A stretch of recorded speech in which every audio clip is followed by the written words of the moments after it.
Call this meeting to officially order, and I would ask that, should I pick on? Oh, let's ask the birthday girl to do the Pledge of Allegiance for us.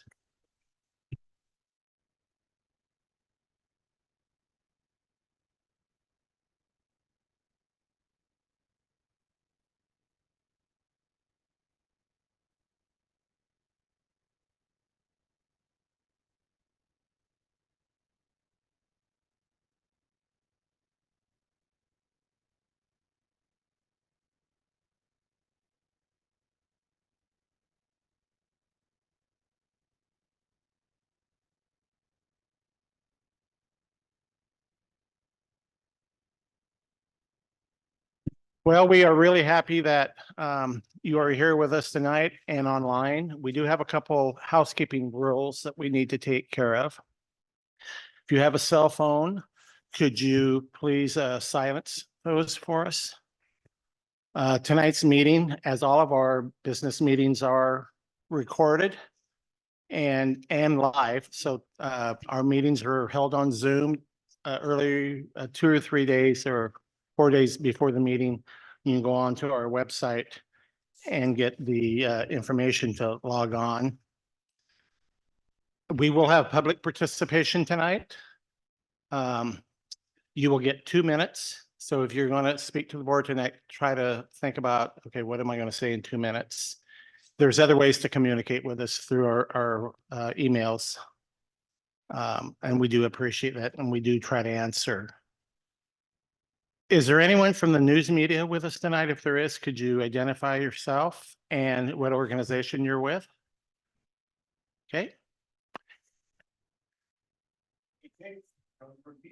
I welcome both of you. Janet will need your name. So before you go down here, she'll need to have it for the record, please. Thank you. Thank you for being here.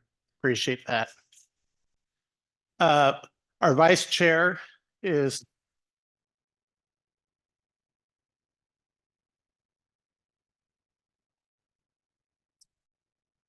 I don't know, these microphones don't like me. I don't know. Anyway, our vice chair, Director Howard Johnson is not able to be with us tonight, and we wish him. Oh, he's on Zoom. So hi, Howard. Glad to have you here. So at this time, I'd like to thank the Melrose staff and the central office staff for getting this meeting ready to go. We had a tour around 4:45. We got to spend time with Miss Barry in the old schoolhouse, and some of us got our hands whipped with a stick because we had dirty fingernails, or some got their hands whipped because they had long fingernails, which means they never work a day of their life in the fields. So that was fun. And then we took a tour of the rest of the facility, and there's a lot of work that goes into this, having us out in the field for our meetings. At this time, I'd like to ask for the principal, Darren Lombica, to come up and share news about Melrose. Well, can you hear me? So we are going to start this evening with a couple of members, 3 members of our student council. And so if those student council members could come up here, and they have some things that they wanted to share about what's been happening at Melrose.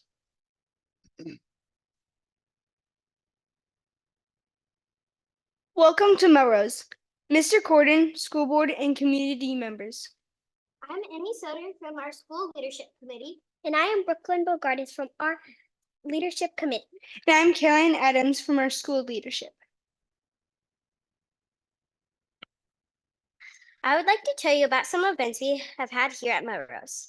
Recently, we held a leadership sponsored movie night. Students and families brought blankets, pillows, and lawn chairs to our gym to watch the movie Parent Trap. We used our brand new popcorn machine to make popcorn, which was a big hit.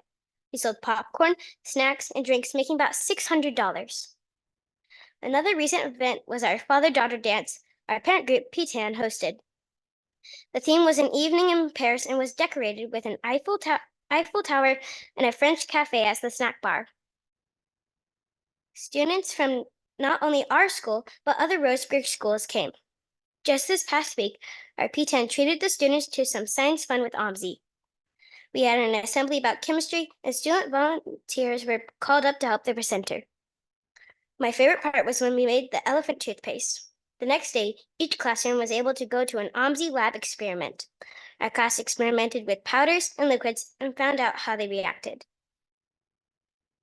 I'm going to share about some things that are coming up this spring at Melrose.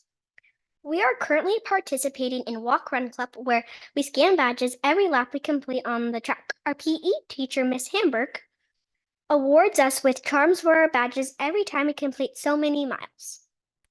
We are doing this to train for a Melrose Mile. This is a race where you can choose to complete if you are in grades 3 through 5. The fastest 3 girls and the fastest 3 boys from each grade are recognized at an assembly. We are getting ready for our 5th grade overnight coast trip with all of our 3 of our 5th grade classes are earning money by selling pretzel rods at recess for $1. We will then go on May 9th and 10th to the coast, where we will learn about Coast Guard, tide pools, go crabbing, kite flying, and spend the night at Marshfield High School. We also have our Mother-Son Night, where boys get to bring a special woman in their lives to play games and have a tug-of-war and enjoy snacks. Of course, we are very excited about our UCC swim trip the 4th and 5th graders get to go on. Of course, we have our school-wide field day on the last day of school, where kinder through 5th play and celebrate a year of hard work. Something new this year we can earn is our attendance bands. Each month we have perfect attendance. Mr. Lamaka hands out different colored bracelets which say Melrose Bulldogs on them. I'm wearing one right here. We are also recognized at our monthly acknowledgement assemblies. If everyone in our class is present at school on a particular day, we earn a letter for your classroom.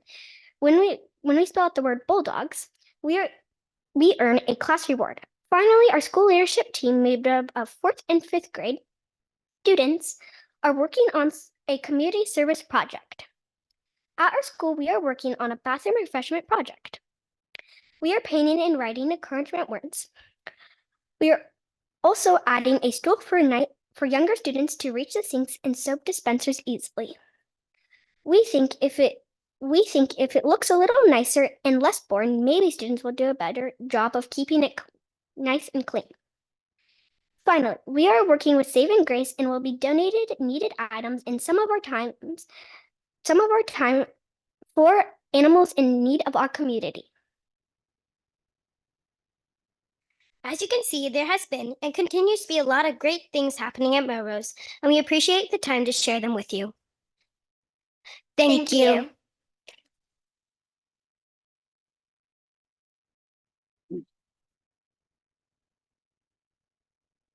Okay, I want to start out this evening by just saying thank you to our board members for making this a priority to come to each of the schools.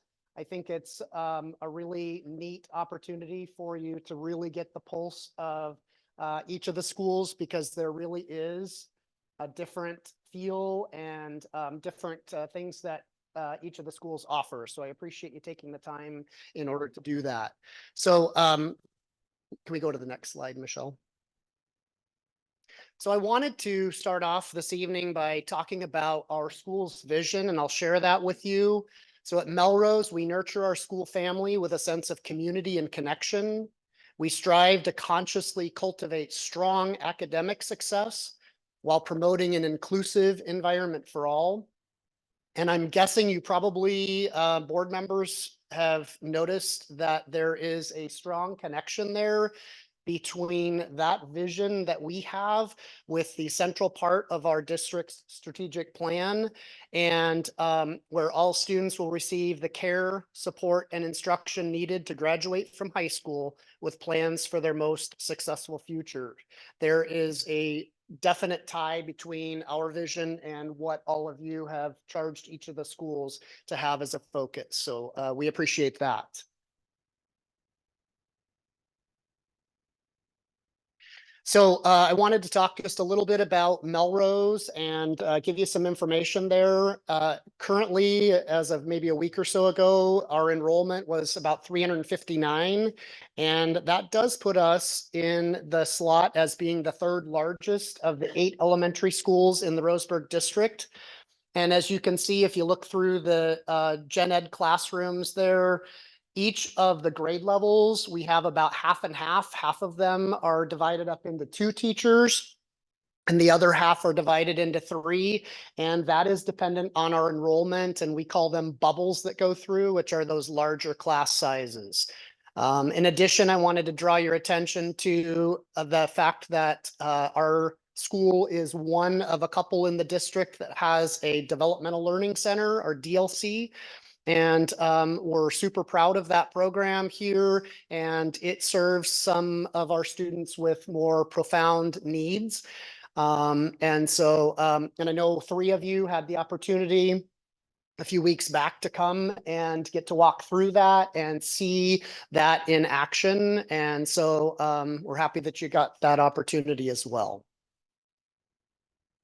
So I wanted to transition now to some results of our testing, and we have lots of data to look at, and our team decided to focus in on the state testing, which is the OSAS. And so last school year, in the area of English language arts, we have the kids get tested in grades 3, 4, and 5. We had about 65% of our students meeting what the state says they should be able to do at each of their respective grades. If we take that next slide up. So what I did here is, you'll see in the center, we set a goal to increase that by 5%. And that 5% wasn't an arbitrary number for us. What the research shows is that typical annual growth for measures like this is between 3 and 5%. And so we went with the high end of that. And so our goal would be that we would have a minimum of 70% of our students meeting that standard this year. And of course, we are always working to make sure that we're getting that in excess of that as well. That's just kind of where our starting point is. So I wanted to talk just briefly now about, so within English language arts, what are some of the things that we as a school have decided to do in order to impact those scores? Because obviously, if we do nothing, probably not much is going to happen. So I wanted to highlight, there's several things, but I wanted to highlight a couple. We spent time really focusing in on the 5 dimensions of teaching, and we specifically chose 2 that we felt were going to be the most high leverage for our building to increase those. And so we selected purpose, which includes setting learning targets, and student engagement.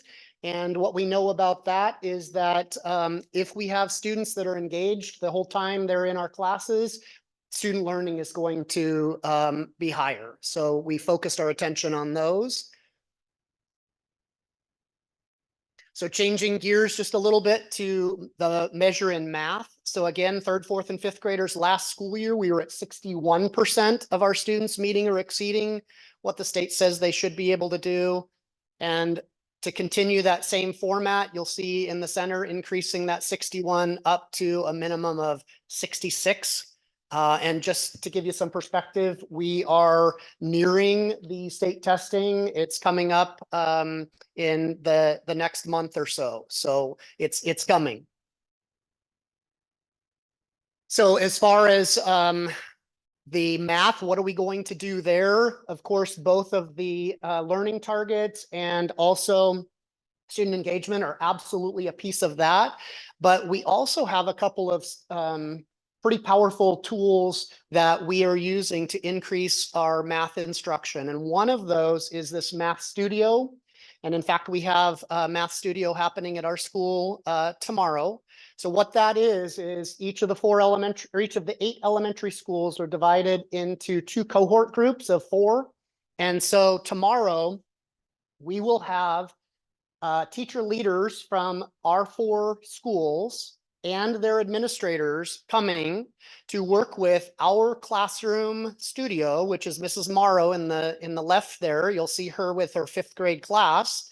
And what will happen is we will all meet together in the library. We'll do some planning of the lesson, anticipating student strategies, stuck points. We'll look at what the lesson idea is for that particular day. And then we'll spend some time then going into that classroom, and we get to watch in real time with real students the enactment of that lesson that we've worked on planning, and how do we implement or integrate current research on best practices in math instruction? How do we integrate those things in?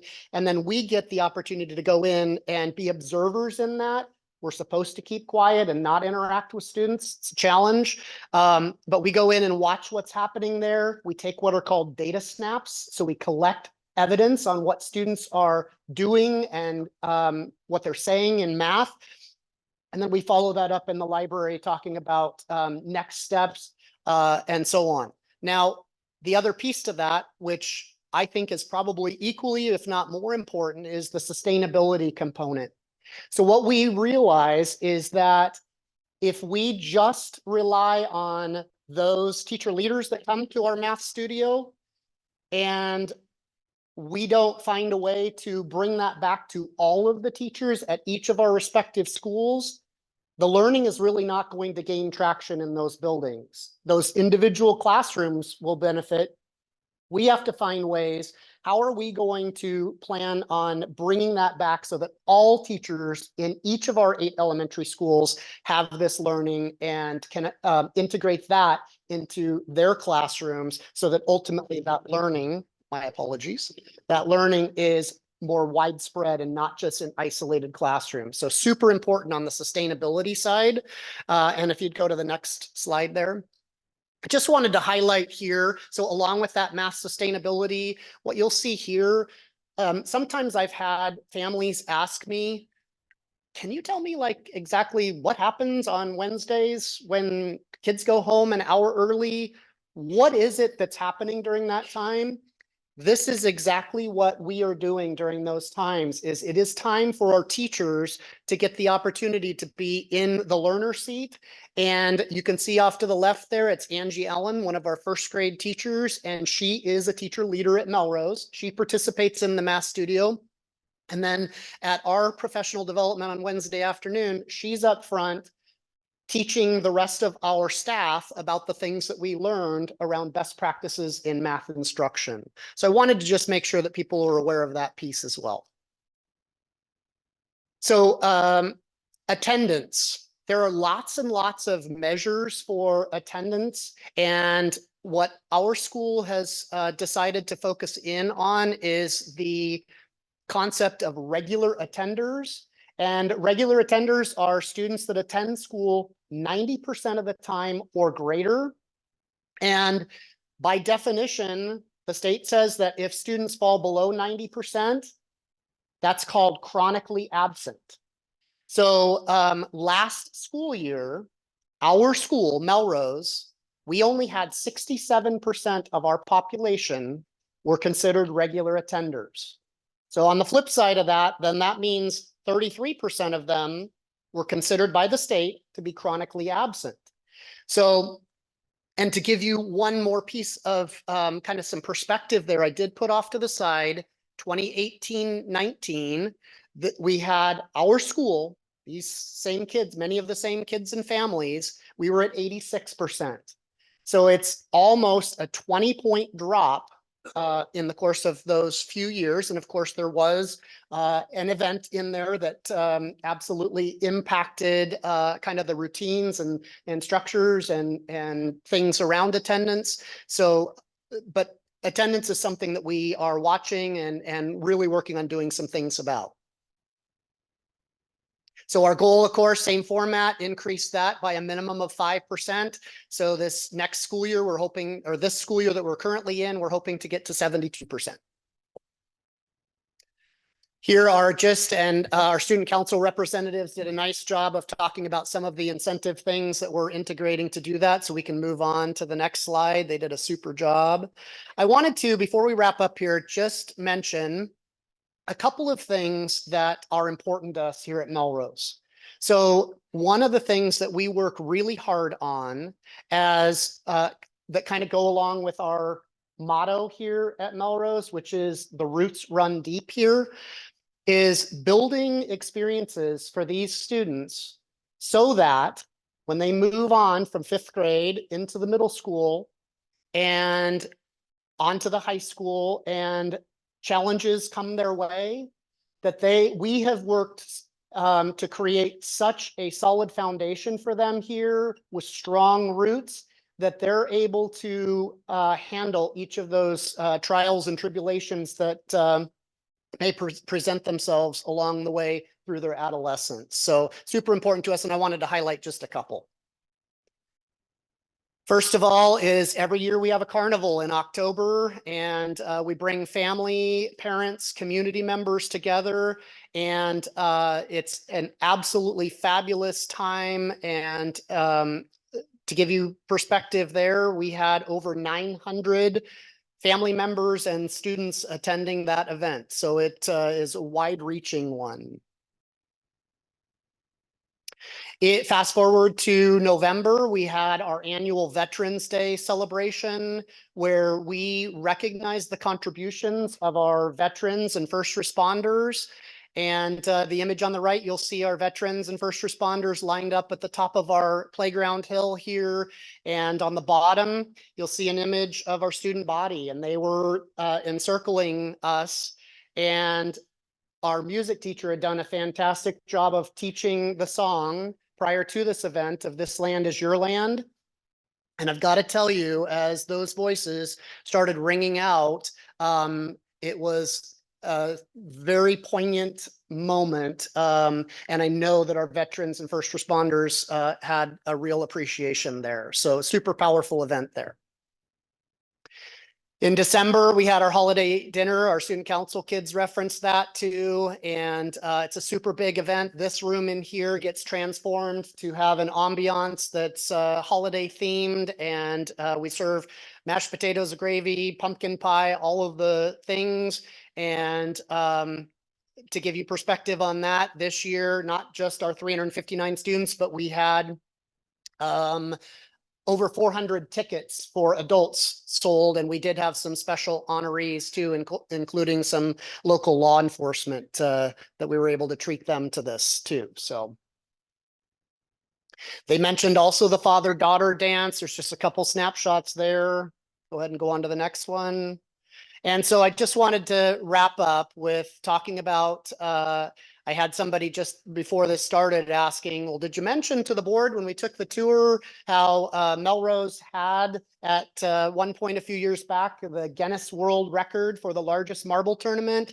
We held it at the fairgrounds, and we still, a tradition here every year is the kids play marbles, trade marbles, and it's a super big part of that planting roots here. We also, and I think they mentioned this as well, we have the counterpart to the father-daughter dance yet to come, which is the mother-son night, and the 5th grade coast trip, and of course the Melrose Mile. So those are the things that I wanted to share. And once again, I thank you for making this a priority to come out and learn about Melrose and everything that is important to us. Thank you.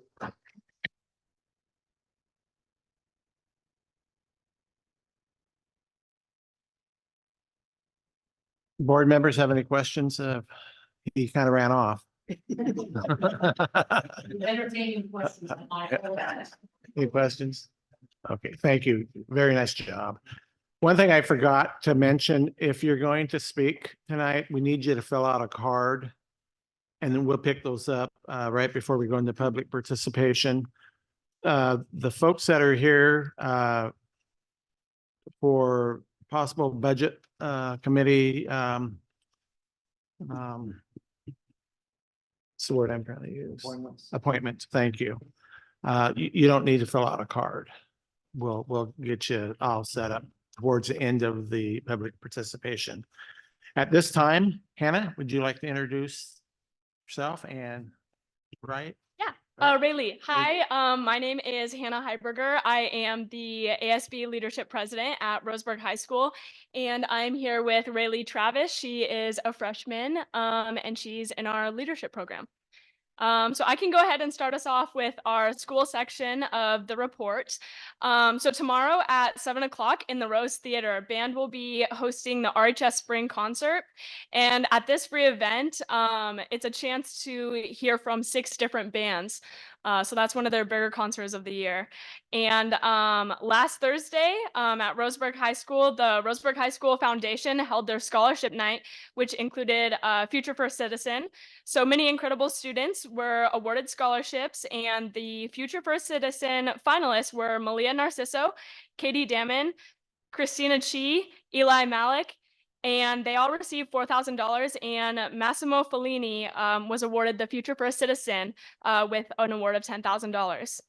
And at the state championship robotics team, at the state championships, the robotics team 15342 Team Aries got first place Motivate and second place Design, and Team Leo got first place Design, Promote Award, and third place Motivate.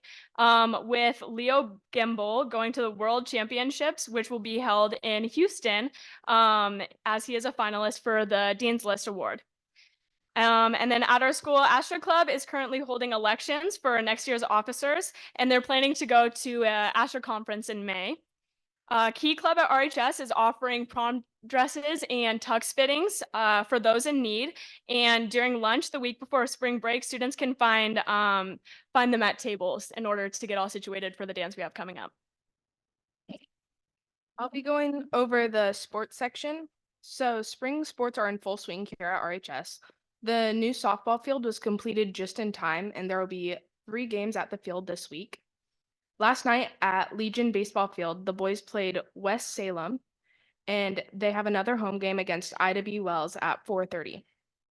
Track and field is currently at their first meet of the season at North Medford High School. Boys lacrosse had their first game against Corvallis last night and came out with the win. Both girls and boys tennis will have their first matches on Monday. Girls will be home, boys will be at South Medford. So in leadership, the last couple of weeks, we have been working on many events and planning and following through with those that happen in the second semester. Our class put on the second arts assembly back from COVID, and it was really successful. And then leadership voted on 3 prom themes that were sent out to the student body for the final vote, and they voted on Great Gatsby. So that will be our prom theme for this year. And every year, the week before school gets out, for spring break, leadership puts on what we call a kindness week. And this year, every student will get a handwritten affirmation card from the leadership class. We all had to write 45 of them. And they will all get one of those in their English classes. And then at lunch, chess club will come in at lunch to teach people how to play chess. And we're even having a wildlife safari visit and both lunches to teach us about animal kindness and to represent the way humans can be kind to animals. Thank you, guys.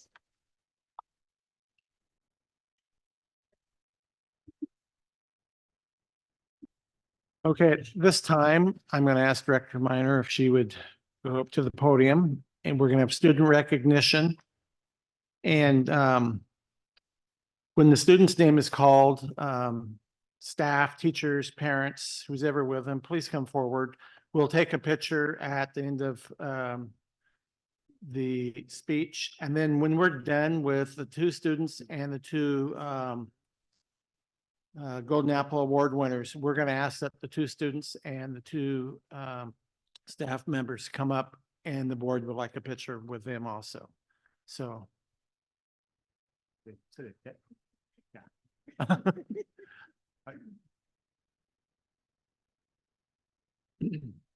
I just roll with it. Oh. I'll be here all week. Thank you.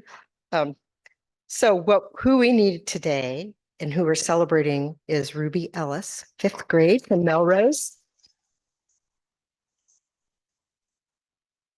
Come on up. Everybody, bring your family, your teachers. So I'm going to hand this to you. So you have a nice award and you have a gift card from McDonald's.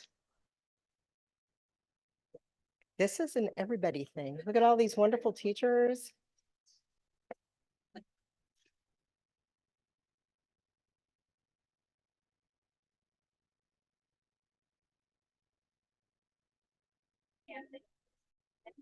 I know this Ellis family is a big family. Come on, everybody get in. Yeah, I've known you guys for years.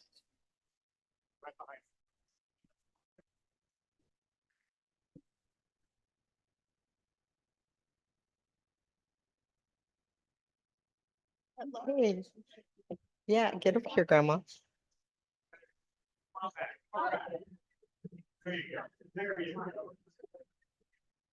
Okay.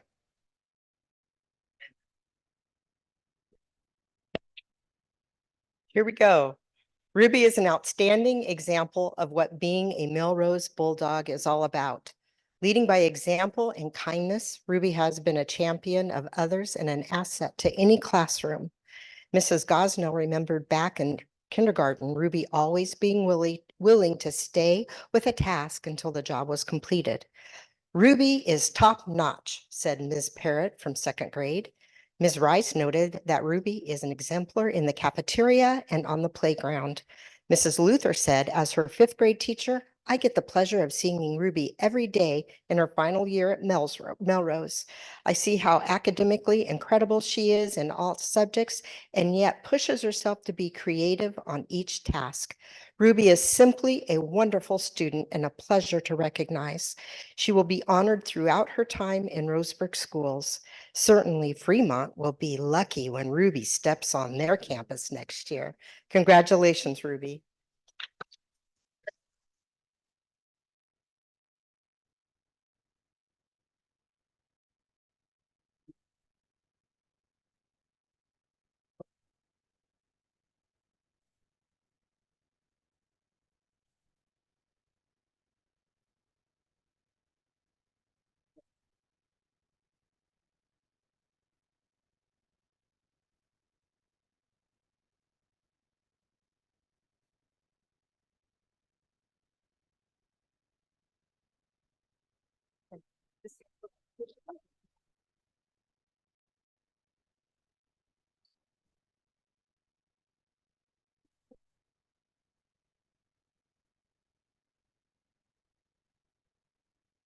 That was so much fun. Congratulations. Now we have Haley Miller, 6th grade from Fremont Middle School.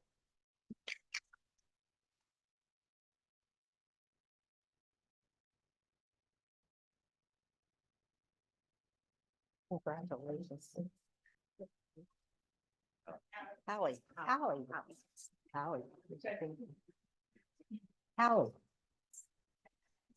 This is Hallie Miller. Hallie is a great student with a fun personality. Her teachers say it is clear that Hallie is not afraid of hard work or going the extra mile to get a task completed. In class, she is always dedicated, respectful, kind, and supportive of her peers, not to mention she has a great sense of humor. Hallie consistently shares her thinking at a high level, includes classmates in work and discussion. Regardless of the task, she approaches her education with tenacious spirit and unwavering focus. When collaborating with others, Hallie's cheerful and positive demeanor fosters a welcoming environment where all group members feel valued and supported. Her genuine care and respect for others is truly inspiring. Hallie truly embodies the epic values at Fremont, and her teachers have no doubt that she will continue to shine and make a positive impact in every academic setting that she encounters. Congratulations, Hallie.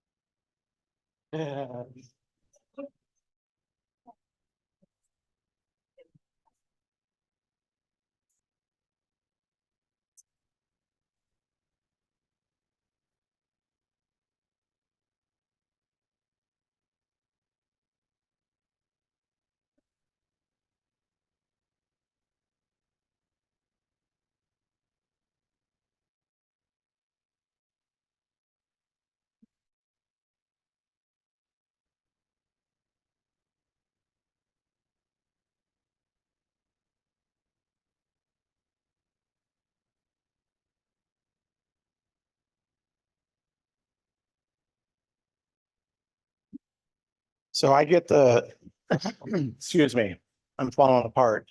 I get the privilege tonight of doing the Crystal Apple Awards. I asked Janet to do a little history. We actually started this award 19 years ago. I can remember the year prior to that, the board worked deciding how were we going to do this. We wanted to recognize staff that went above and that really made the difference in not only the students' lives, but the community lives. And we have wonderful staff throughout the district, but there's always those few that rise to the top. And tonight we're going to have two from Melrose. And these two are the reasons why we created the Crystal Apple Award. So at first, I'd like to introduce Jesse Lawrence, the librarian.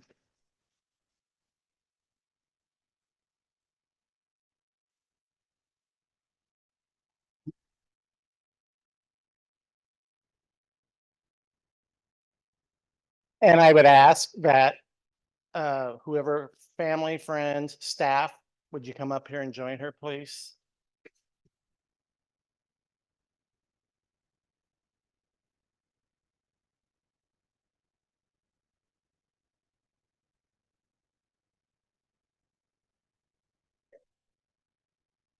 No, you're good.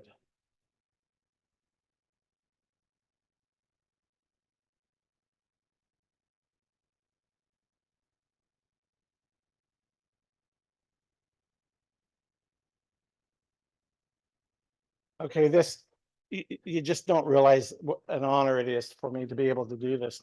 Generally, the Vice Chair Johnson gets to do it. He's done it for a long time and he does a really good job, and it's hard for us to take that away from him, but tonight I get to do it and it's really cool. I was told I need to stay on script because I like to talk and I don't want to be here. I don't want you folks to be here all night. So we do have a really neat letter that was provided to us.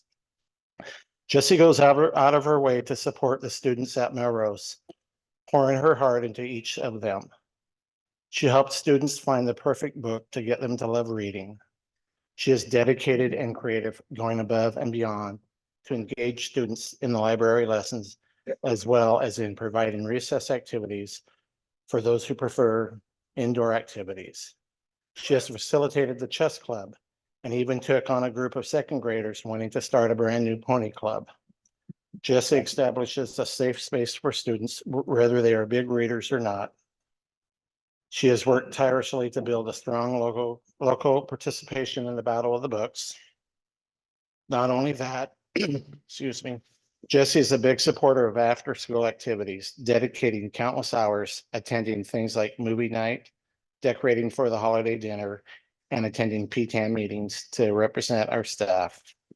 Without a doubt, Melrose would not be the same without Jessie. Congratulations, Jessie.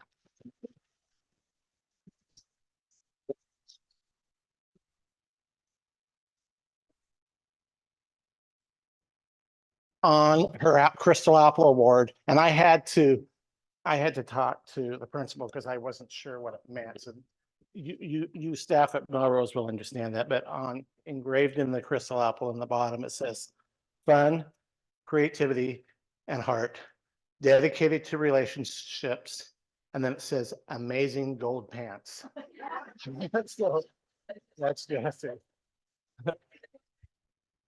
Anyway, congratulations. Great.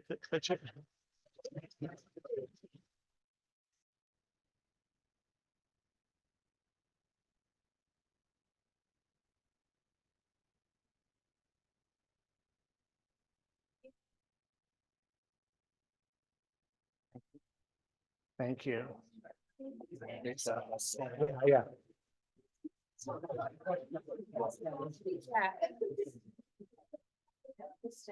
So some of you will probably want to come back. And family. So at this time, I'd like to ask Kathy Spears to come forward. That is me. Oh, I'm sorry. I was. You snuck up on me. Staff, family, everybody.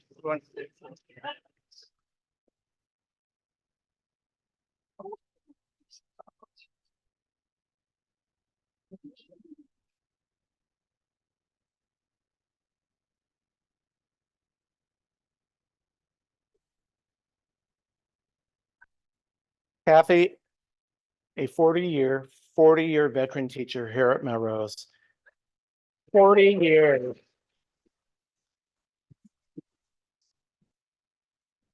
And this is why we have this award. Teachers like her. Exactly why it was, we come up with it. Kathy, a 40-year veteran teacher here at Melrose and is an outstanding instructor and colleague who leads the school third grade team. Kathy consistently has high expectations for her students, academically, behaviorally, and socially. With that, she provides the appropriate levels of scaffolding to support each learner's unique backgrounds and skill level.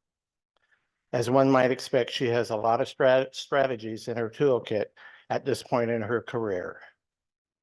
Perhaps the most amazing thing is that she's always eager to engage in professional learning to continue to find new and more effective ways to positively impact learning. Professionally, Kathy's door is always open, acting as an amazing resource to assist others across the building with instruction, management, assessment, or problem solving in a challenging situation. Kathy advocates for her students to ensure that they are getting the timely and targeted instruction that they need. Melrose students, as well as the staff, are better because of Kathy Spears.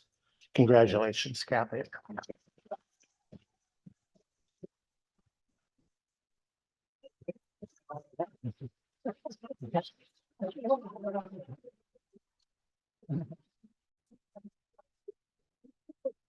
Her Crystal Apple Award, it's in the on the bottom, it says extraordinary teacher, mentor for many, immeasurable impact. That's you. Thank you so much.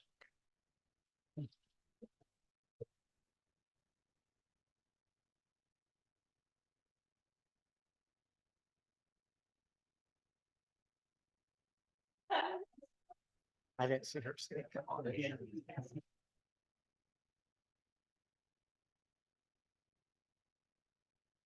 Okay, just a reminder that the two Golden or Crystal Apple Award winners, can you stay up here? And then the two students. Board members. Yes. Thank you.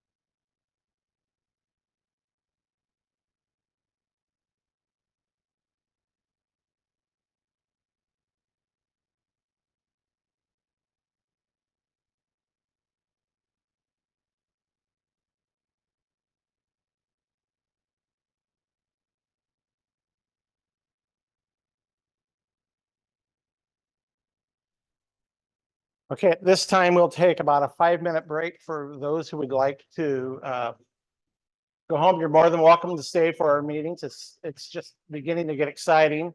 We'll take a 5-minute break. If you want to speak to the board, make sure you fill a card out. Thank you very much.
Okay, we're gonna resume.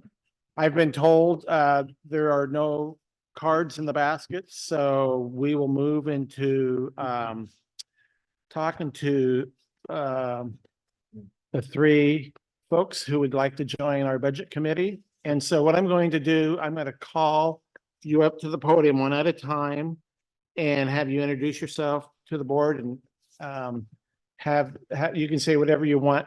Well, no, that didn't come across. You can tell us something about yourself and we may have a couple questions for you. Very informal. Just to give you a heads up, we have three positions. We have three folks that applied, so I think it's pretty sure bet you're gonna get appointed, but we'd still like to make it official. So at this time, Becky Marr. Oh, Becky.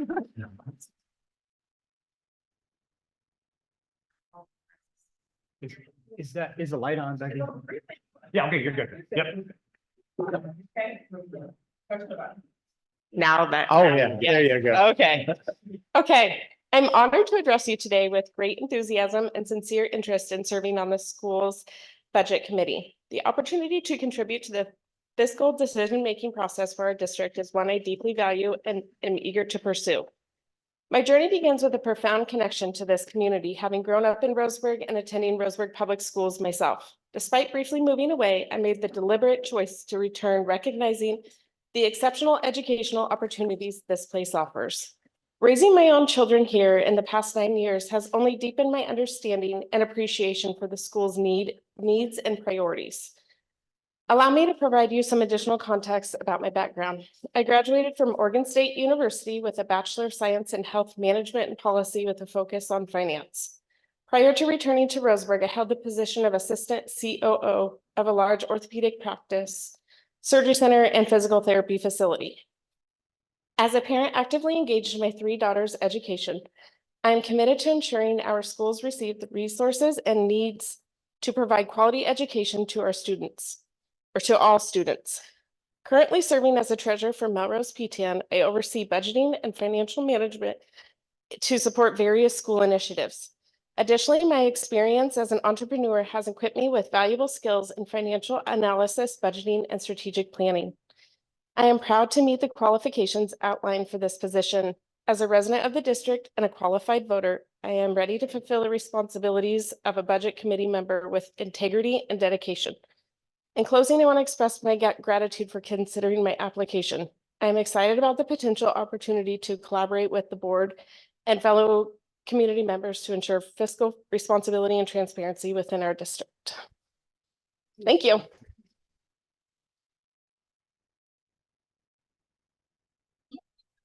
Yeah. I was just taking after Mr. Lamica and just running away. Any questions? I have a question for. Is this a 3, 4-year term? Are they all the same? Yeah, they're 3-year terms, but yeah, the 3-year terms. Yep. And they're all 3, okay, so they're, okay, we're not filling somebody in and. Thank you to 3-year terms. Okay, I mean, I have 15 years left for the district with my daughter, so I'll be around. I'll be around. Thank you. Now, Howard, there were thousands of people that applied, and these are the 3 top candidates. Okay, I wanted to correct you on. Yeah, that, I didn't mean for it not to sound good. We're just really pleased that we're gonna have all the positions filled because it really is an important thing. So next, I'd like to ask if Mia Murphy, is that right? Oh, there you go. Hey, Mia. I'm glad the crowd thinned out. Yeah, my name is Mia. I actually just moved to Roseburg. We've been here for about coming up on 6 years. So we've enjoyed getting to know the community and moved up from Forest Grove. I've had 2 of my daughters graduate from Roseburg High School at this point. And then I have one in 2nd grade here at Melrose. So I will be around for a while as well. It's just really important to me to get involved in the school district. Education is so important to me. I think it's been really disappointing to see the bonds not or fail the last few years. And I just want to become more educated and a bigger part of that process so I can understand and help educate people in the community as well on why these bonds are so important. For myself, I work for Umpqua Indian Development Corporation. I'm the human resources manager out there for about 900 employees. So I do the things from employee relations to 401k administration, benefits. I live in a lot of spreadsheets. So I do think I have some skills and abilities I can bring to the table, I'm very excited to hopefully be a part of the committee. Well, it sounds like for sure be a part of the committee, but thank you guys for taking the time to listen.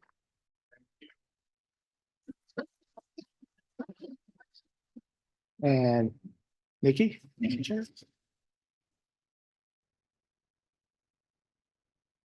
Good evening. I am less prepared than they are. So my name is Nikki Messenger. I currently serve as the city manager for the city of Roseburg. My background, I didn't actually grow up here. Both my parents graduated from Roseburg High School and then moved away. So I grew up in Washington. I have a degree in mechanical engineering from Washington State University and have worked for the city for longer than I care to admit. I've talked to a few people that I was coming here tonight, and the question that I was always asked is like, why? Why are you doing that? And the answer for me, there's several reasons. I have 3 grandkids that I have helped raise.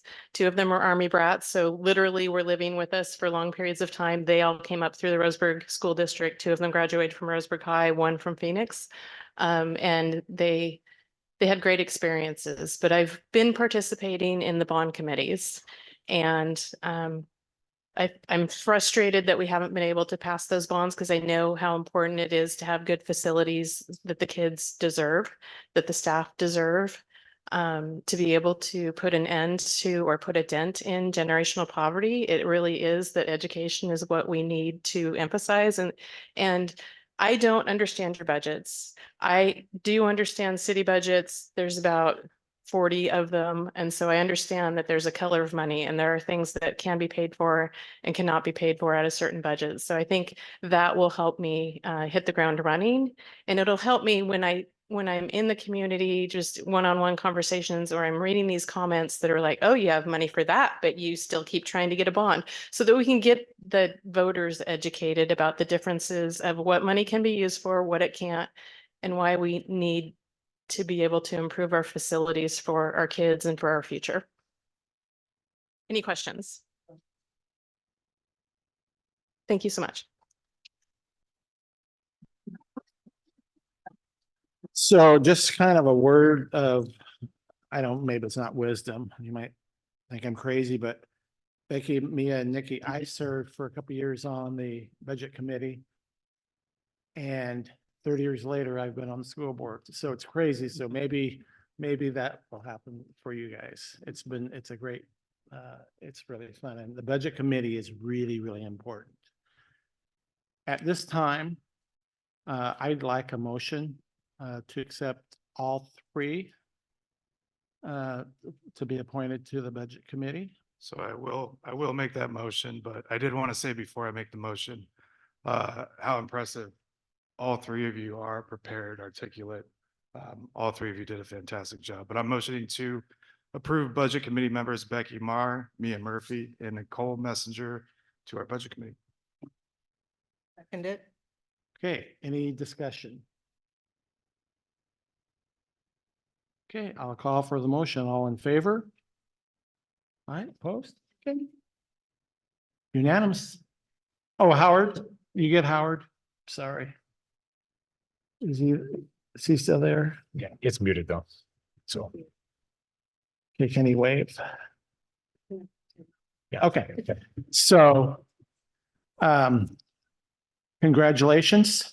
The district will be getting in touch with you, namely Cheryl, I'm assuming, and get you rolling. We're not that far out. When's our first committee? Yep. I know April, but what's the date? I'm sorry. April 1st. About a month out. Okay, so it's coming up very. Yeah. I love it. Somebody that's got it. Okay. I think it's great. Thank you again for applying and coming forward. We like that. Okay, we're gonna move on into review of agenda. Jared? All right, thank you, Director Cotton. And again, I just want to thank the staff for helping set up and Melrose staff for putting on I know it takes a lot of work and it looks beautiful. The student artwork's always amazing and the tour was great. I did also want to mention just for the board, you know, we just did a ribbon cutting for our new facility and our girls won 4-3 tonight to beat Sunset High School. There you go. They don't know. Undefeated on the new field. There you go. Yeah. Okay, as you know, Reverend Johnson's participating this night on Zoom. In terms of review of the agenda, since its initial publication, had a couple of adjustments there.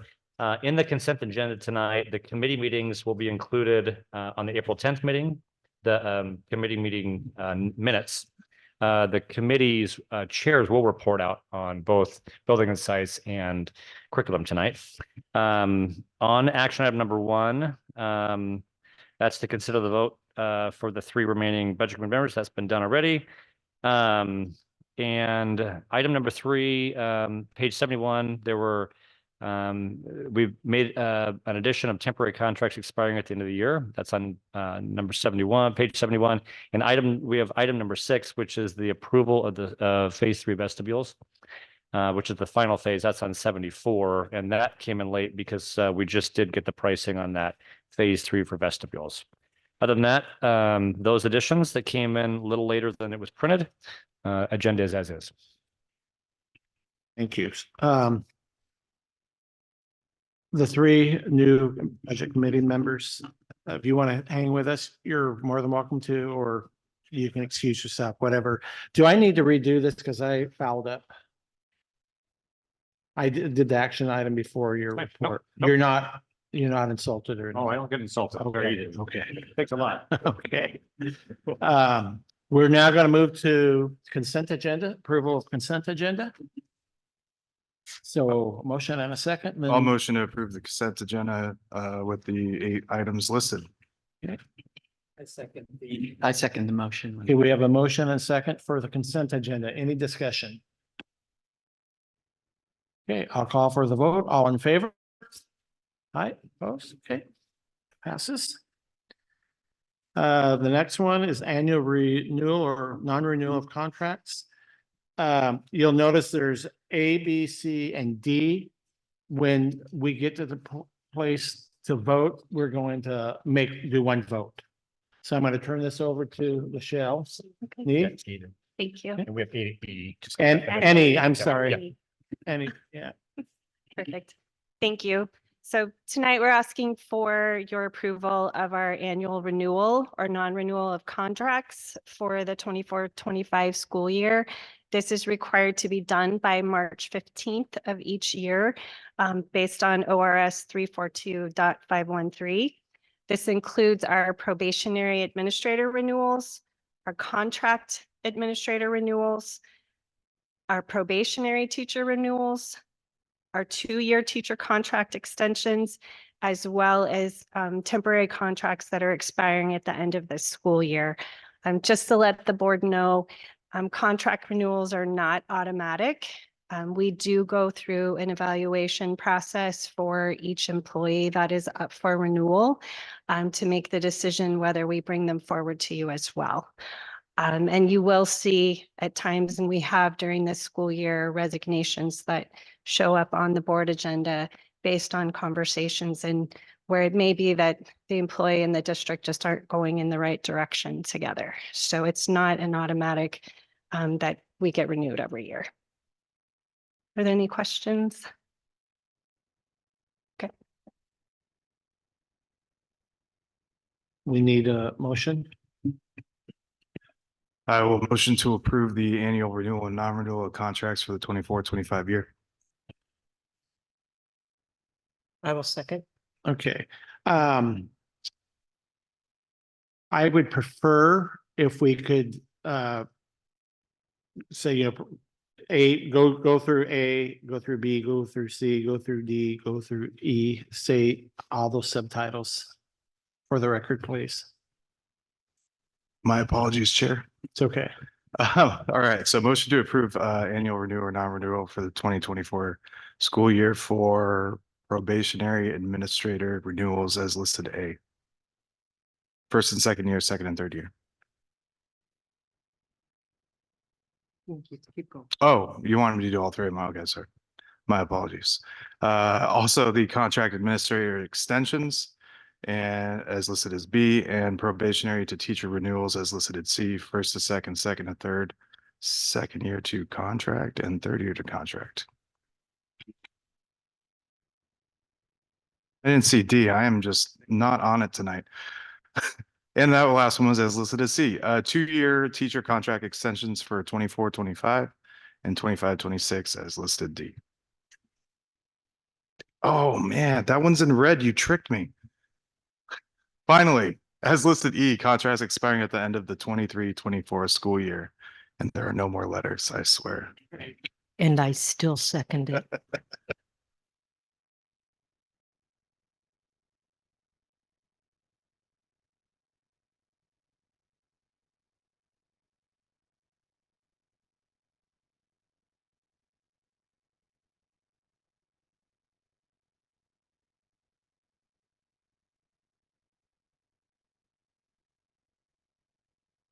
Extended contract teachers for the 24-25, 25-26 school year. Matthew Savard is added. When I saw red, I thought, and Karen Marsters. Okay, so those two are added for the record. Okay. Any other discussion? Okay, let's call for the vote. All in favor? Okay, thank you.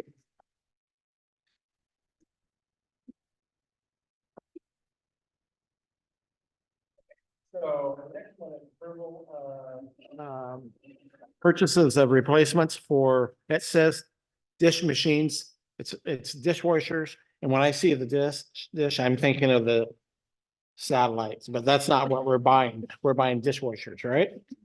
Commercial. And they're very expensive. And I'm going to turn it over to you. Thank you. In your packets, there is a memo from Denny Austin outlining the purchasing process that we went through. We would like to use nutrition services funds to replace 8 of our dish machines, also known as dishwashers, for a total of $389,940.52. Let's have a motion, a second, and then discussion. Please.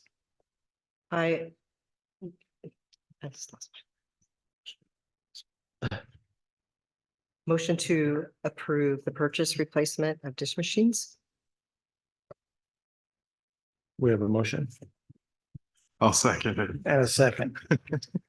So I've never messed up a motion 3 times. That's horrible. Yeah, I reiterate my second. I've heard. Okay. We ate too much cake before the meeting.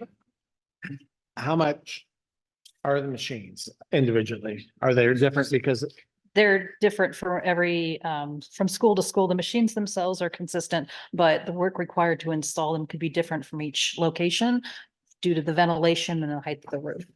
so how much is a machine? Ballpark figure, just the machine. I didn't see that. We're getting 8 machines. They're about 48,000 a piece, I think. Thank you. Yeah. Okay. 742.56. And I think it would be a good idea to just to mention how many human beings these machines are servicing. When somebody thinks of a dishwasher, they're like, $500 is a lot for a dishwasher, but I mean, how many people were servicing this? Yeah, I'm assuming Mr. Shirtcliffe knows the price of restaurant. Because these are commercial grade and most restaurants have commercial grade equipment. And restaurant equipment's very expensive. Yes, I was actually quite pleased at this price. Yeah. It was less than I thought it would be. And they're probably sanitizing machines. Yes, they are. Yeah, so they're more than, it's just the fact of life. You have to have them. And we always take volunteers in our kitchens if we want to wash dishes by hand and then run through the sanitizer. We'd welcome your presence. I'm not doing it. But But anyway, I just wanted to defend the price. Their equipment's cheap. I mean, not cheap. So. I just thought, are the current ones broken or? They're very old and outdated and they don't work well. We're constantly having to replace parts and pieces. And some of them are old enough, it's very difficult to still get parts.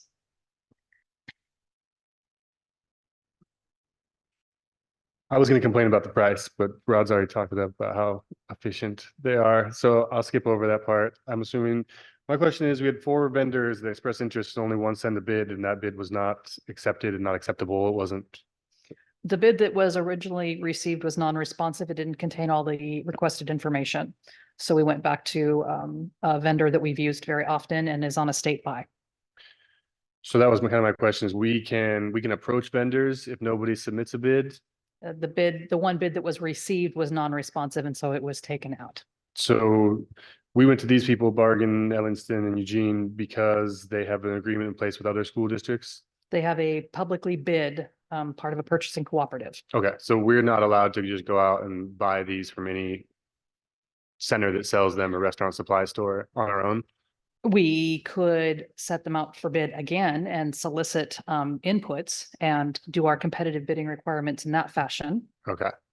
I'm trying to find a loophole around this competitive bidding thing. Like if nobody submits a bid, is there ever a time that we can actually go out and price shop ourselves? Or do we have to rely on specific vendors that know they're a part of this process? Because it just seems ridiculous to me for $48,000 for one dishwasher, but. Denny's just gonna help me with some additional information. The machines for the elementary school are around 17,000. Okay. And If you want to grab it, Mike. it looks like it's hot, so the process was that we used was to find the best price installed for the district. The vendor that provided the non-responsive bid machines only, and then failed to disclose that they were a non-resident bidder. So that's also important in regard to resident or non-resident bidders. If their state has a process where they charge an out-of-state bidder a premium for their bid, then we have the right to reciprocate and charge an additional cost. So without that information, then we didn't know whether we should add to their price. So they were non-responsive. The Bargreen Ellingson contract is a price agreement that was awarded by the state of Oregon. And it's part of the price agreements that our district has access to as a member of the Oregon Cooperative Procurement Program. So we're an ORCAP member, and so we can take advantage of all of those state price agreements.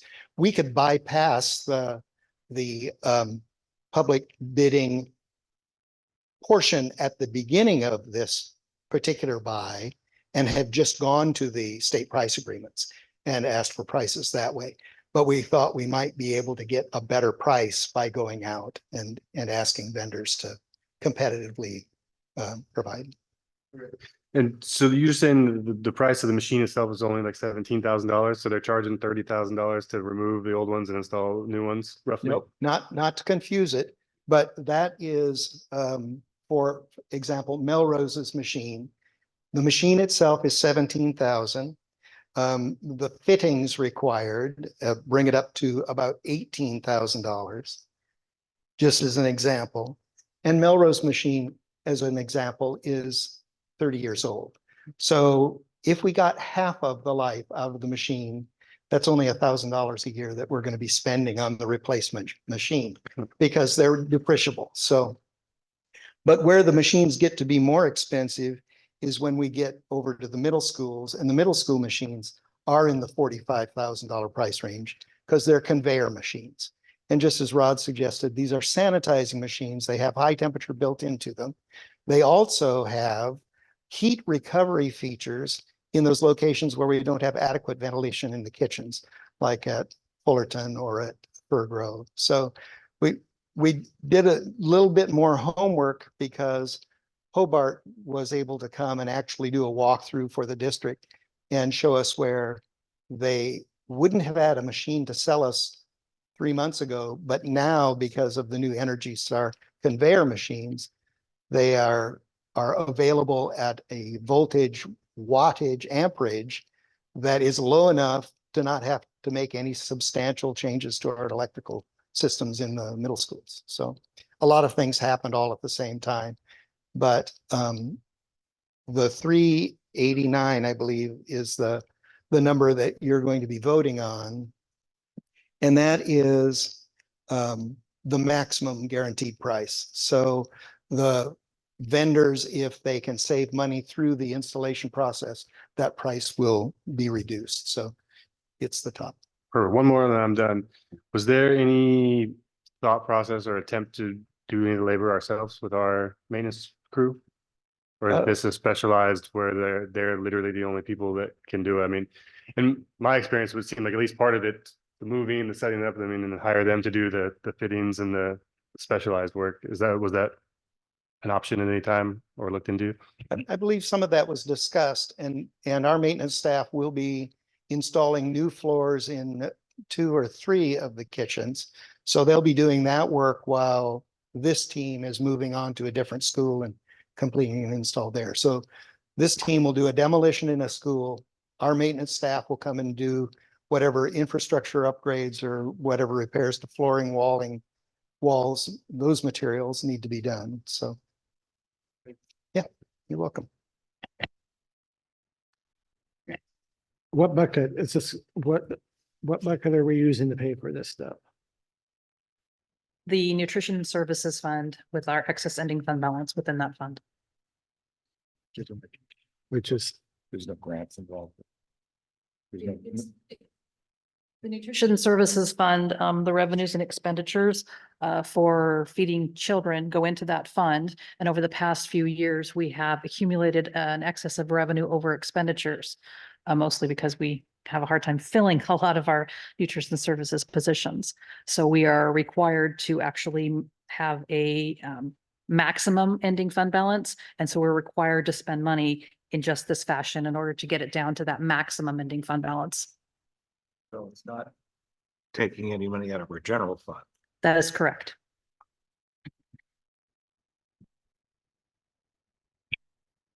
you had very good questions. Thank you. Appreciate that. More I knew you would. for Cheryl here, since we got into it. What is the maximum account balance that we can carry over to next year, and how far over that are we at this point? You can have up to 3 months of operating balance. Our operating balance per month, or our expenditures are about 300,000. And this year we started $2.3 million over that.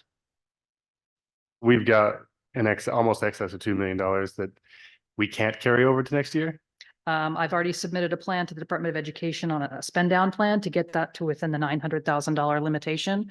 And that plan was accepted, and I hope to execute the majority of that plan before June 30. And this is one of the pieces of that plan. There'll be other pieces. It will go over into next year, but ODE understands it's not quick getting a piece of restaurant equipment and getting it installed. Reminder, we have purchased new tables out of that fund too, right? You previously approved the purchase of about $731,000 worth of cafeteria tables that are also coming from that fund. And Melrose is one of the schools that will be getting new cafeteria tables. They actually don't have them at all right now. That's going to be actually a more complicated project than the other schools because they aren't existing. We're going to have to do some infrastructure. So they don't have to, so what do the kids do? They eat on the floor? Yes. Okay.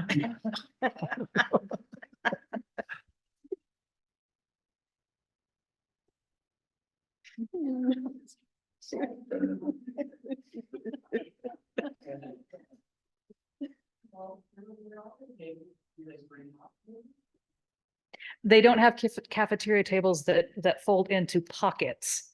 So they do bring them out, I think, from the storage right over there. And so, so it's a lot more labor and time intensive for our custodial staff to set up and take down for breakfast, then take down, then have PE, then set up, take down, because they don't collapse up and they don't fold up into the walls. When, so when are we expecting that those machines would be delivered and installed? What time frame are we looking? So Eastwood is expected to be installed during spring break, and the other dishwashers will be installed over the summer break. Thank you. Are we ready? All in favor of the motion? All right, okay. Thank you very much, Sharon.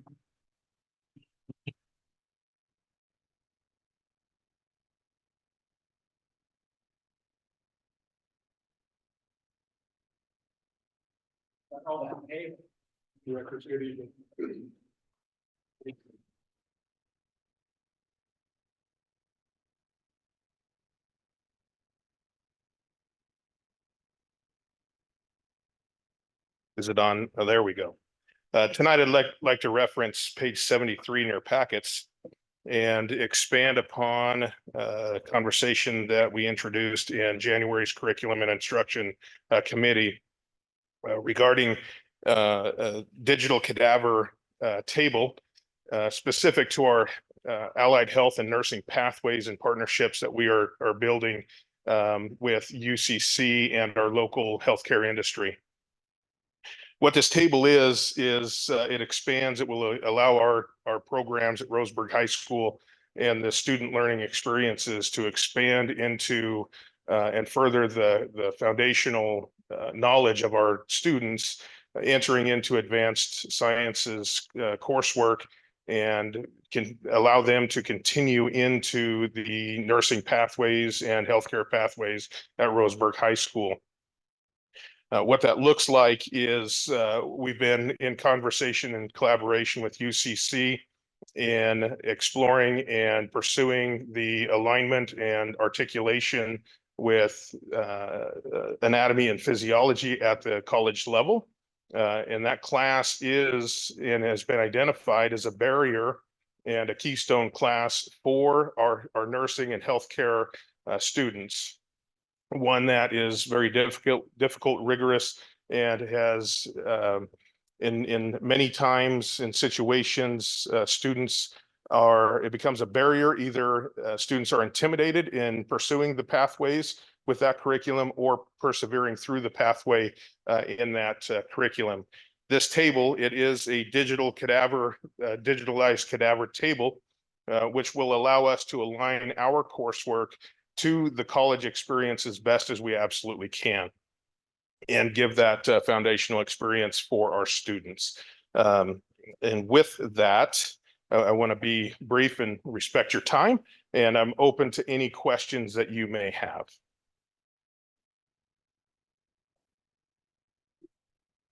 So you're the one that put the Measure 98 funds in there? There's funds with the Measure 98 earmarked specific for this purchase. Okay, Yes. so I don't know if this question would be more directed this way or that way. I mean, can you just articulate Measure 98 funds? Measure 98 is also known as high school success. Go ahead. No, you're doing good. You do better. As Cheryl said, Measure 98 is high school success. It is a grant that we receive as a district on a 2-year biennium. And it's to support CTE as well as 9th grade on track and other things that we support at the high school to get our students to graduation. And that covers the whole 80 grand? Yes. The grant fund? Okay. Yes. And then there's the table, 8 essentially tablets that come with the table. And then the 5 years of support. Anything else included with that? So within that complete package, there is the table, there's the tablets that you've identified. It also gives our students 24/7 access through the district Chromebooks that are provided. And at each level of those, that technology and access that they have, it kind of, narrows down to what is available. So the tablets have full integrated experience, as well as the table, the Chromebook, and that online access and curriculum wouldn't be as interactive as the other. It also comes with training for the instructors It comes with some curriculum for it specific to anatomy and physiology as related to the healthcare and advanced biological coursework, as well as then support for the technology, this specific technology. That's all I got. Thank you. Does UCC have the same tools, same tables? Or is this? Yes, UCC does. This is an identical table and technology that UCC has purchased in their allied health and nursing programs. And that is one of the factors why we have pursued and investigated this specific technology. And the curriculum, it's basically this dual credit program, right? Well, we are working to that. This is a new area and exploration for both Roseburg Public Schools and UCC. This would be a unique and first of its kind opportunity, or when this does, when we are able to articulate for the college credit, it will be the first time in that UCC has articulated for this coursework.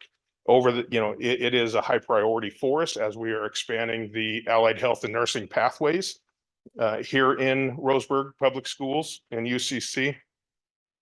But over this next year, we'll be integrating this technology into anatomy and physiology, into our nursing program, into our phlebotomy program, as well as the EMT pathways as well.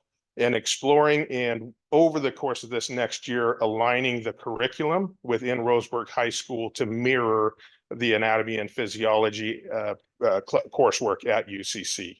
Yes. Yeah. So before further questions, I was just gonna say, you're not anticipating it to be this year coming up?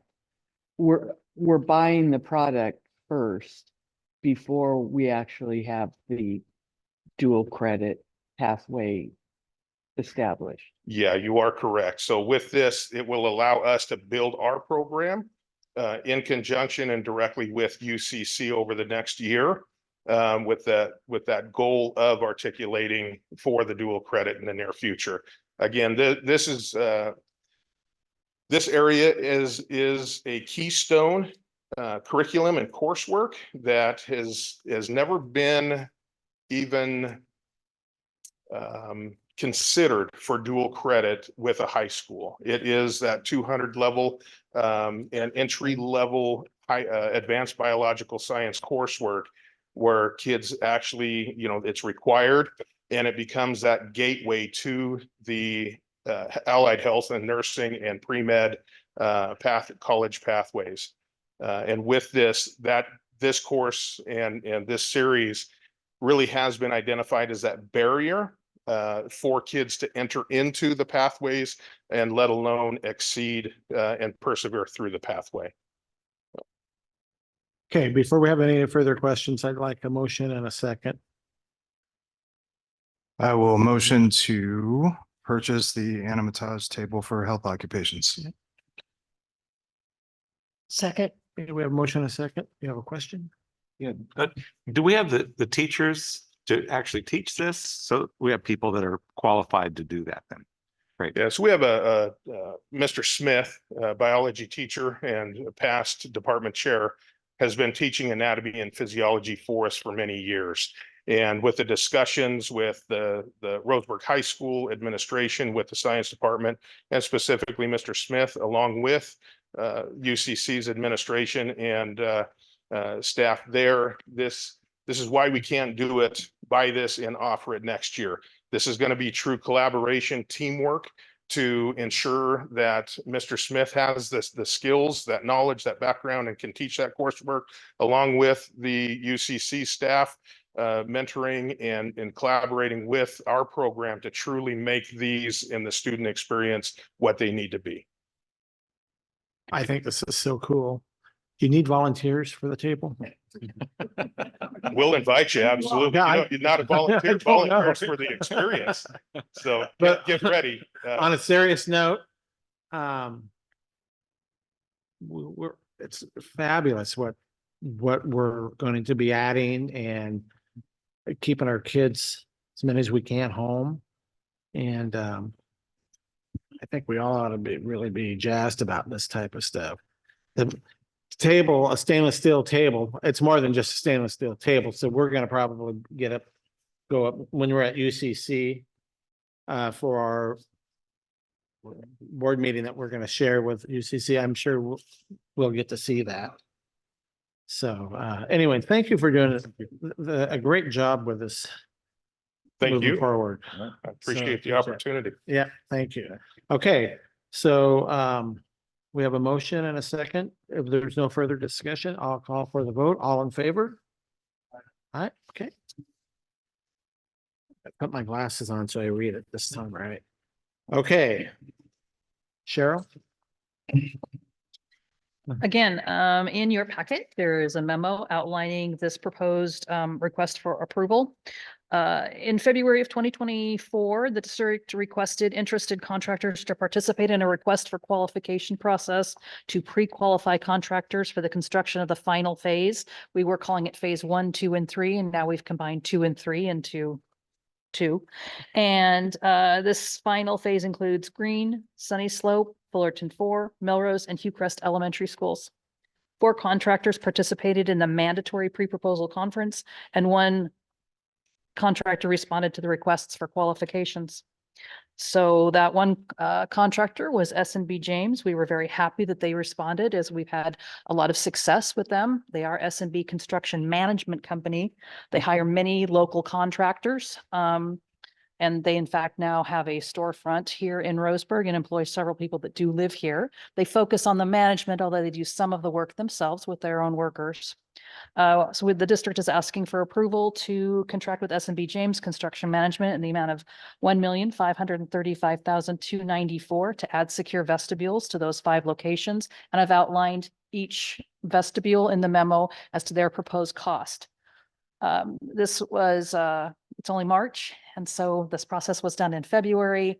They were selected, or they were the ones that responded, and they're qualified. So it was a kind of a push getting all these prices in. These are conservative prices. We hope with working with Tracy Groff and doing some value engineering, the prices can be just a little bit less. The projects themselves vary from project to project. That depends on whether or not we were able to we tried to take a look at it and add space to many of our cramped offices, and at a few locations we can do that. Like I said, so we're going to do value engineering to hopefully reduce those costs. When this was discussed at the Building and Sites Committee meeting, one of our members said that S&B James has been doing a lot of construction work for us lately, and asked that we have a representative. So Terry Mackey, their Senior Vice President partner, will be here present at our April 10th meeting. Just to say hi. You guys can put a face to the name.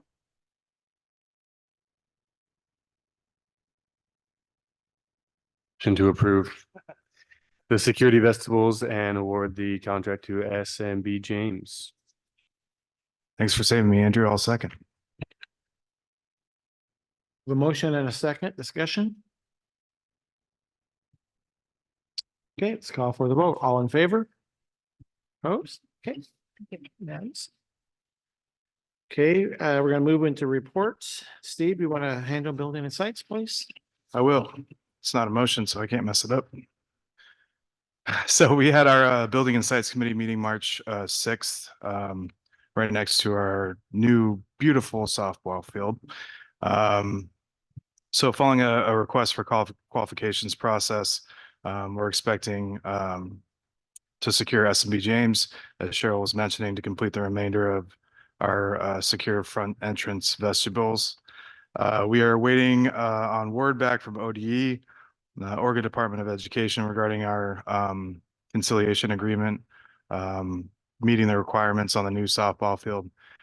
My personal opinion is we far exceeded them. And I think the initial indications are that they believe it's gold standard level work as well. We're considering proposing I'm going to ask the chair to put something on for the April 10th. So I'm just going to kind of go through that real quick. Last time I presented a committee report on Building and Sites, we were concerned about the cost of the lighting coming in around $300,000 for the football field. At that time, we only thought we'd be able to utilize 11 to 12,000 in grant money. But Cheryl's a genius and she did some digging, found through Senate Bill 1149 and our energy trust incentives. We can pretty much knock out half of that cost in grant money. Although the other half of the money will have to be paid out of non-grant funds.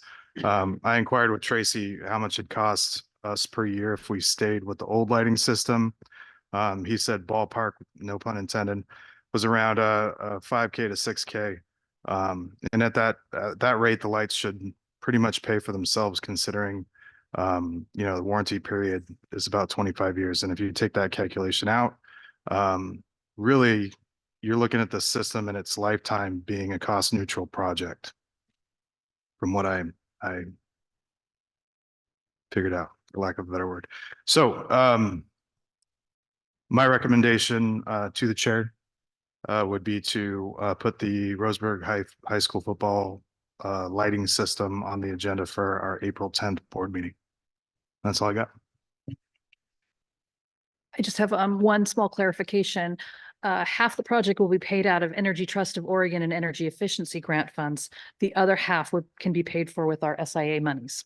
So it would not come from our general fund, but it wouldn't come from the previous two grant sources, but a different grant. Sorry for messing that up. I just want to add, thank you. Good report, Steve. The new lighting that is available is it's directional. So I think our folks at Laurelwood will be very happy because they're not going to get as much light that they now get. And if I could add a couple of things I forgot. Yeah. So anyway, I think it's a good move, Steve. So yeah, I didn't address the safety aspects and the friendly neighbor aspects. So with the lighting system that we have right now, we are not being friendly neighbors to several of those houses. I mean, we're just shooting off into the distance for some of them, and they've been very, very kind to us about it. But I mean, all it takes is one house sale. So the other issue is the dark spots. That can be a safety issue. So, I mean, like, I think it was mentioned in the Building and Sites Committee meeting, football goes in the wrong area or someone's running and they can't see in a dark spot and some kid gets injured, we don't want to see that happen.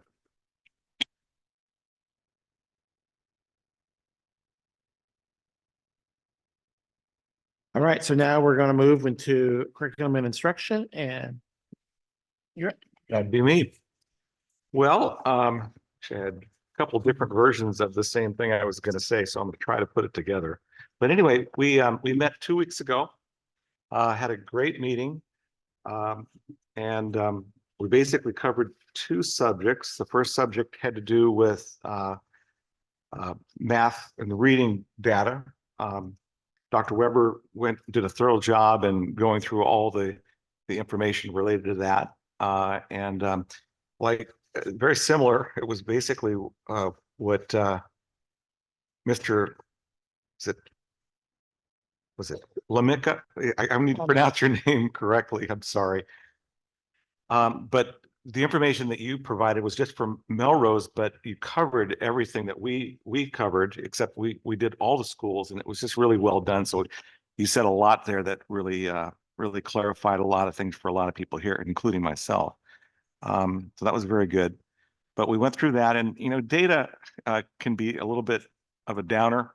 That a lot of the numbers didn't look stellar. We were, there was lots of red, but there was lots of green as far as our progress was concerned.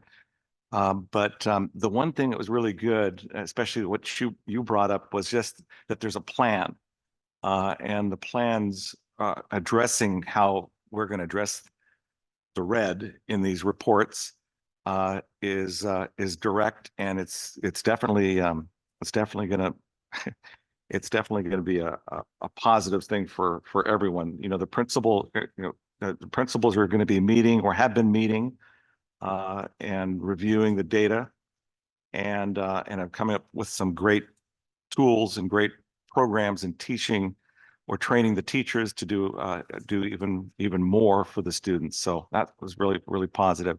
The second thing that we covered was the science curriculum adoption process. And so that, again, I'm looking at three different ways of the same thing, but the district's creating teams of teachers to pilot new science curriculum options for 24-25 school year.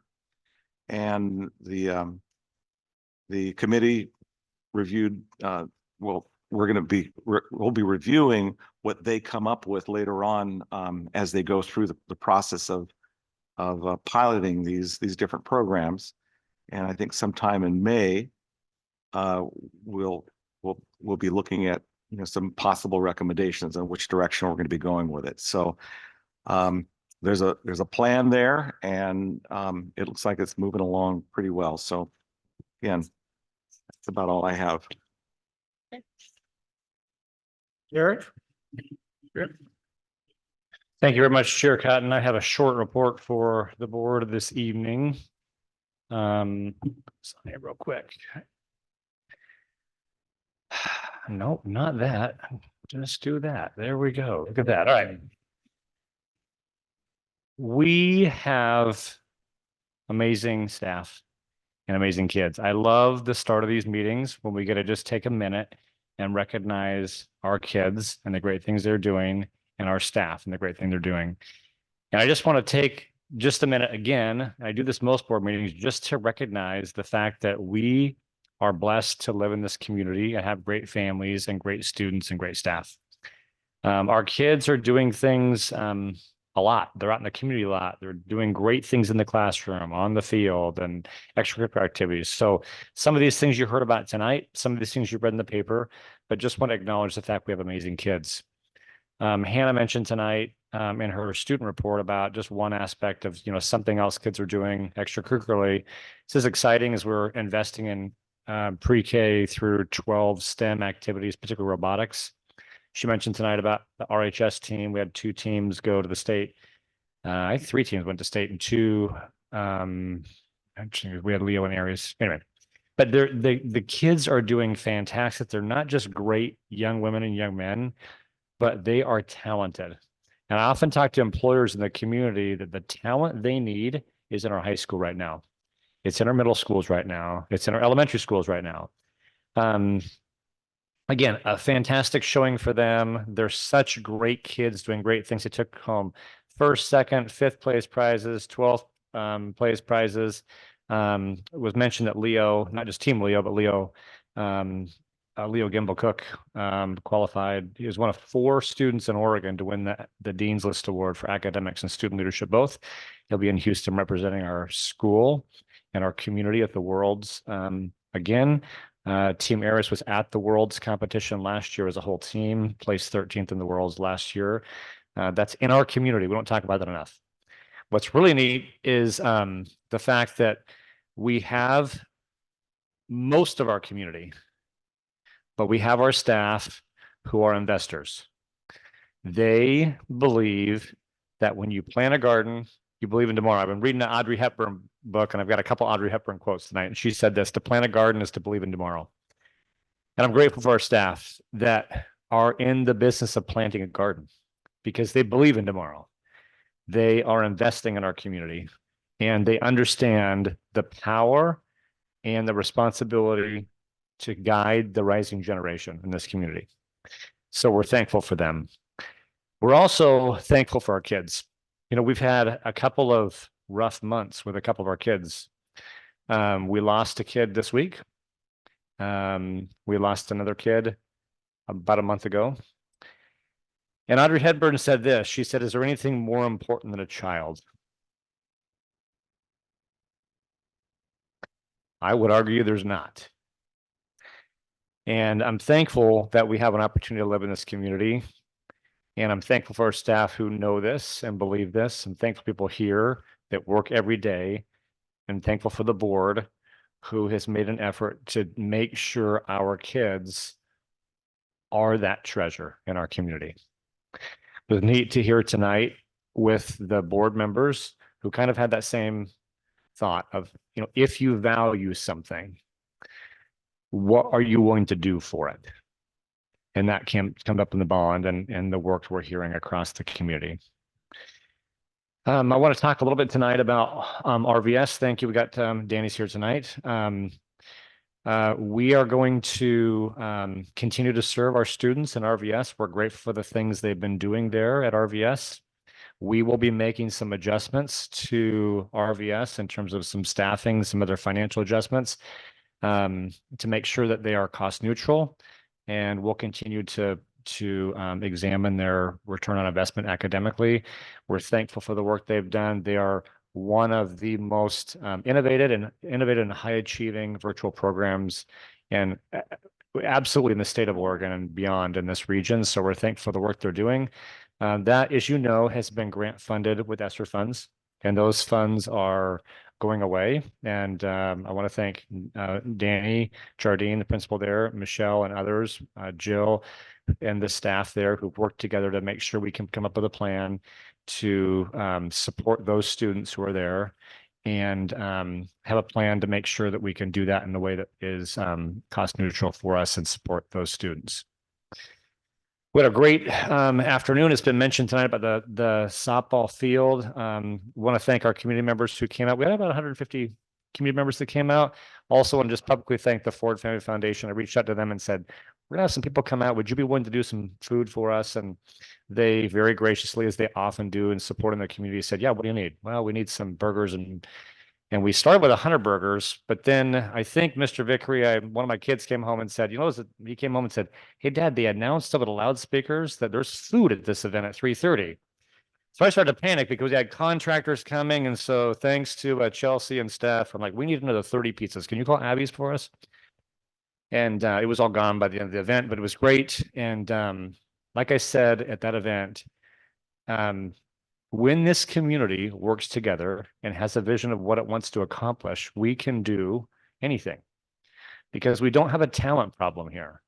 That work, if you haven't been by to see the facility, is almost exclusively, except for the turf installation, exclusively done. All the civil site work, everything else you see, from the powder coating to the concrete to everything with the people in our community, our contractors in our community, our maintenance team, our staff, and it's amazing. It's the nicest softball stadium in a high school facility in the state of Oregon, hands down.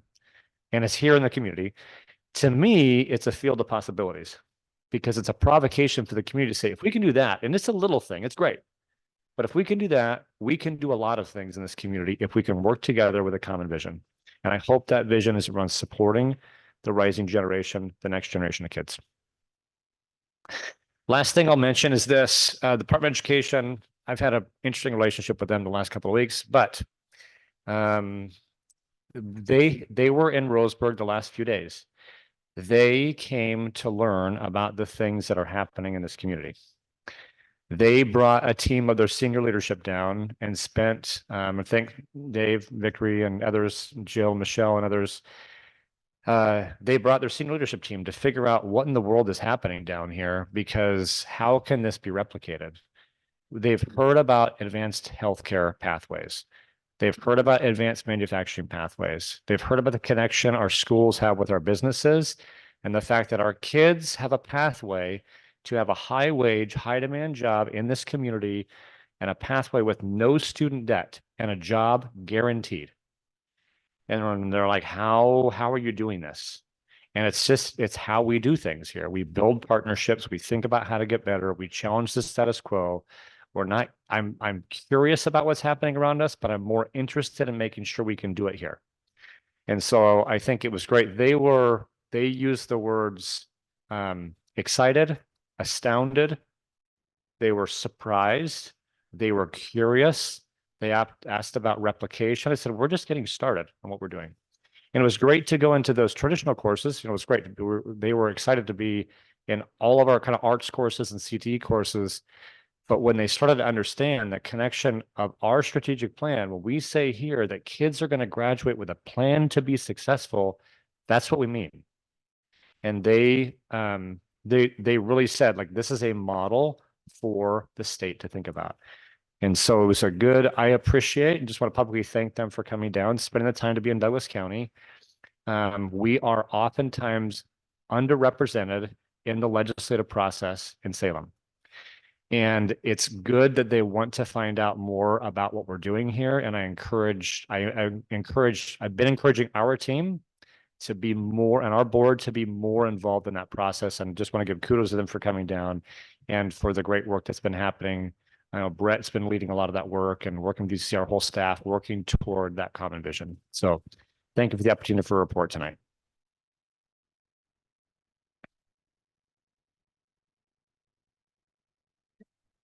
Time now for individual board reports. I'll start with Andrew.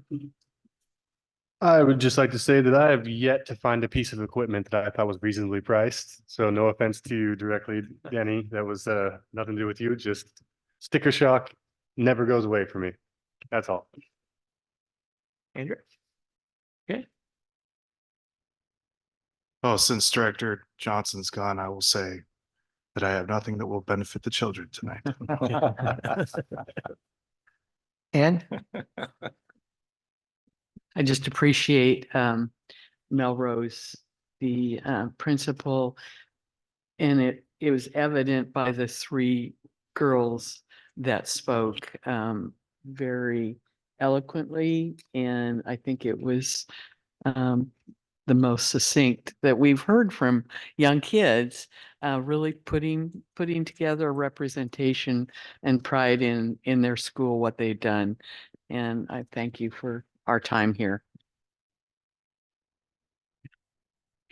Just when we were giving out the awards to the students, I was just amazed on how much support those kids got. All those people that came up and supported these young children, and that just says a lot about our community. That a lot of that success really is coming from the support of families and friends.